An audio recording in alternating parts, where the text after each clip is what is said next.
دعوت اسلامی کے شعبے FGRF کے تحت پنجاب کے شہر خانیوال میں قائم گورنمنٹ اسپیشل ایجوکیشن اسکول میں گونگے بہرے بچوں کے درمیان ایک سیشن کا انعقاد کیا گیا۔ اس موقع پر اسکول پرنسپل اور ٹیچرز بھی موجود تھے۔ اسپیشل پرسنز ڈپارٹمنٹ کے نگران نے بچوں کی دینی و اخلاقی رہنمائی کرتے ہوئے انہیں اساتذہ والدین کا ادب و احترام کرنے کی ترغیب دلائی، جبکہ FGRF کے صوبائی ذمہ دار نے دعوت اسلامی کے فیضان ریہیبلیٹیشن سینٹر اور ٹریفک سگنلز کے بارے میں بتایا اور انہیں ٹریفک قوانین پر عمل کرنے کا ذہن بھی دیا۔ آخر میں گونگے بہرے بچوں میں تحائف بھی پیش کیے گئے۔ اسکول پرنسپل اور سابقہ district education officer special education Multan میاں محمد ماجد نے خدمات دعوت اسلامی اور FGRF کے فلاحی کاموں کو سراہتے ہوئے مدنی خبروں کو اپنے تاثرات بھی دیے۔ میں انتہائی مشکور ہوں دعوت اسلامی کا کہ جو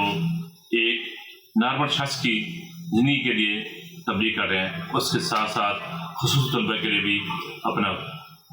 وقت کر رہے ہیں اور اپنے مسائل کا استعمال کر رہے ہیں۔ اللہ تعالیٰ ان کو جزائے خیر دے، اور میں خاص طور پر حضرت مولانا الیاس قادری صاحب کا انتہائی مشکور ہوں کہ جس حوالے سے یہ کام کر رہے ہیں، اور خاص طور پر خصوصی افراد کے لیے، خصوصی بچوں کے لیے، کہ جو اس معاشرے میں اس تبلیغ کے لیے جب کسی چیز پر عمل کریں گے، کسی ایک بات پر عمل کریں گے، ان کی زندگی سمجھ جائے گی، تو الٹیمیٹلی دعوت اسلامی کو اسے کرایا جاتا ہے۔